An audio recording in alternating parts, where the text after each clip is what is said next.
This channel does not promote any violent, harmful, or illegal activities. All content provided by this channel is meant for an educational purpose only.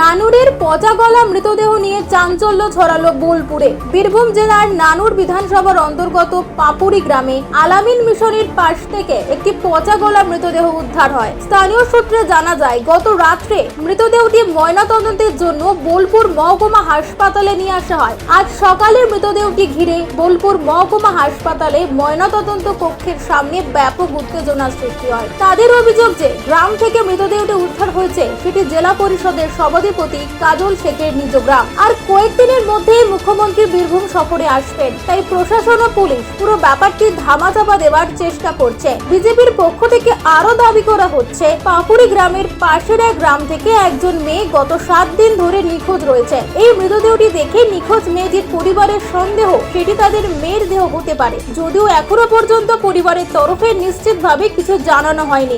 শনিবার থেকে আমার মেয়ে নিখোঁজ, তো আমরা সেই দিনই খোঁজাখুঁজি করার পর থানায় গিয়ে ডায়েরি করি।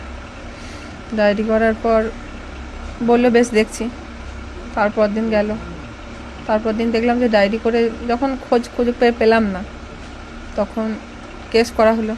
কেস করার পর আজকে সকালবেলায় বোলপুরে থেকে খবর এলো যে আমাদের একটা লাশ পাওয়া গেছে পাপুরি গাছে। তো আমরা গেলাম। আমার মেয়ে সেটা আমি সঠিক বলতে পারছি না, কিন্তু যেটা ছিল ওটা ওড়নাটা আমার মেয়ের মতো লাগলো। ওড়নাটা আমার মেয়ের মতো লাগলো। আমি চাই এই বিচার চাই, আমার ছেলে ডিএনএ টেস্ট করুক, করে জানো আমি সঠিক বিচার চাই যে আমার ছেলে যেন বাড়ি ফিরে আসে। আমি সঠিক বিচার চাই আমার ছেলে যেন। আর আমার ছেলে কে কী করেছে সেটা আমরা জানলে তো আমরা হয়ে যেত, আমরা তো সেটাই তো জানি না কে কী করেছে। এটা জানি বান্ধবীর সঙ্গে গেছিলো।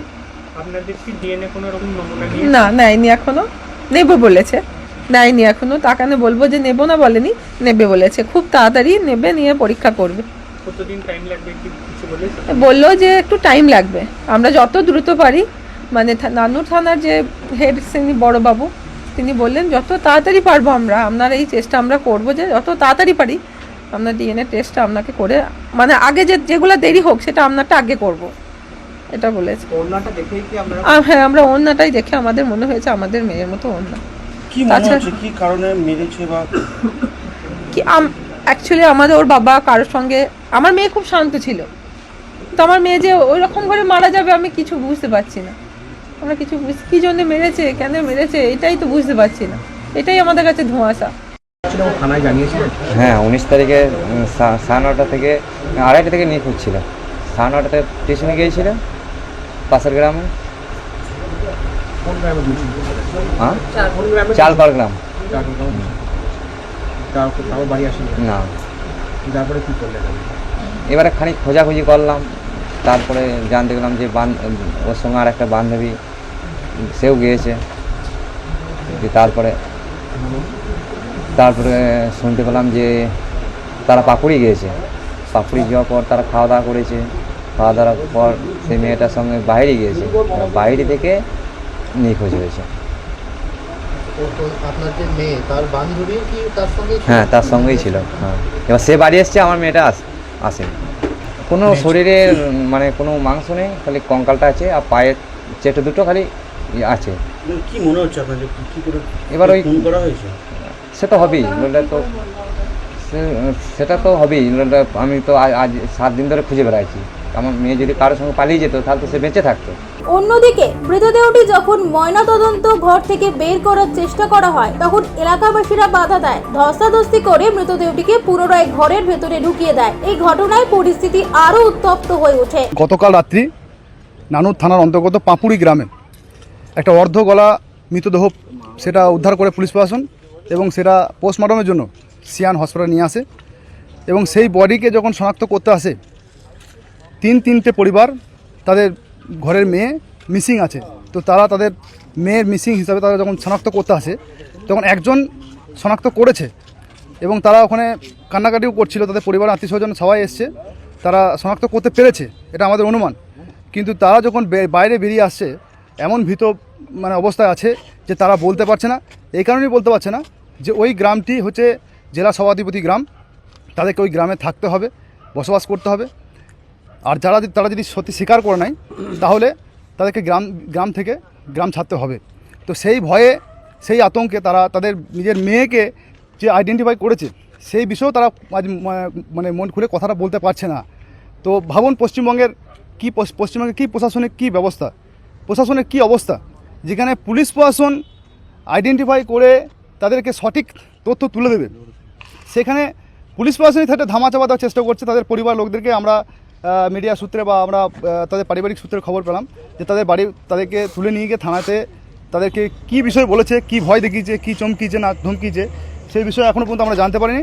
তো তাদেরকে থানায় নিয়ে গিয়েছিল এবং থানায় নিয়ে যাওয়ার পর যখন তারা বডি দেখতে আসে তখন তারা বাইরে এসে তারা অস্বীকার করে যে আমরা আমাদের মেয়েকে চিনতে পারছি না। ঘটনাস্থলে দ্রুত পৌঁছে যায় পুলিশ। তারা পুরো বিষয়টি খতিয়ে দেখছে বলে জানিয়েছে। পুলিশ পরিস্থিতি নিয়ন্ত্রণে আনার চেষ্টা চালাচ্ছে। বোলপুর মহকুমা হাসপাতালের সুপার দিবাকর সর্দার জানিয়েছেন এই মৃতদেহটি এখনো অজ্ঞাত পরিচয় অবস্থায় রয়েছে, কেউ এখনো সঠিকভাবে শনাক্ত করতে পারেনি। এছাড়া মৃতদেহটি অত্যন্ত পচা গলা হওয়ায় বোলপুর মহকুমা হাসপাতালে ময়না তদন্ত করা সম্ভব নয়। এই বডিটা আইডেন্টিফাই করা যায়নি এবং আমাদের পোস্টমর্টম করার জন্য আমাদের যে মেডিকেল অফিসার গিয়েছিলেন উনি দেখেছেন, কিন্তু উনি ডিকম্পোজড বডি, যতদূর আমার কাছে খবর যে ডিকম্পোজড বডি, যেহেতু আমাদের এখানে এক্সপার্ট কেউ নেই আমাদের পক্ষে এটা পোস্টমর্টম করা সম্ভব নয়, সেই জন্য আমরা উনি এটা রেফার করে দিয়েছেন, পুলিশকে এটা বলে দিয়েছেন, হ্যান্ড ওভার করে দিয়েছেন।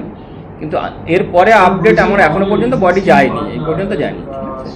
শনাক্ত করা যায়নি তাহলে মানে বডি আনআইডেন্টিফাইড, শনাক্ত করা যায়নি, মানে আমাদের রেকর্ড অনুযায়ী। এর পরবর্তী প্রসিডিওর পোস্টমর্টম হবে, পুলিশ আইডেন্টিফাই করবে বা পুলিশ বা কোথাকার যদি কোনো পুলিশ খোঁজ নিয়ে আইডেন্টিফাই করাবেন। তা আমরা তো আইডেন্টিফাই করতে পারবো না, কোনো ইয়ে আছে, কোনো কেউ কোথাও কমপ্লেন আছে কিনা, কি আছে কিনা, পুলিশ সেটা বুঝবে, পুলিশ আইডেন্টিফাই করবে বা আইডেন্টিফাই করাবে। যদি ওনার কোনো রিলেটিভ থাকে বা কে থাকে সেরকম যদি কেউ ইয়ে করে, থানায় তো অনেক সময় কমপ্লেন করে থাকে মানে নিখোঁজ, সেরকম যদি হয় সেটা পুলিশের দায়িত্ব, আমরা আইডেন্টিফাই তো আমাদের কাছে কোনো রেকর্ড নেই। এই ঘটনায় শুরু হয়েছে রাজনৈতিক তরজা, পাশাপাশি প্রশাসনিক নিষ্ক্রিয়তা নিয়ে উঠছে প্রশ্ন। এরকম আরো খবর পেতে হলে আমাদের ইউটিউব ও ফেসবুক পেজটিকে সাবস্ক্রাইব ও ফলো করে রাখুন।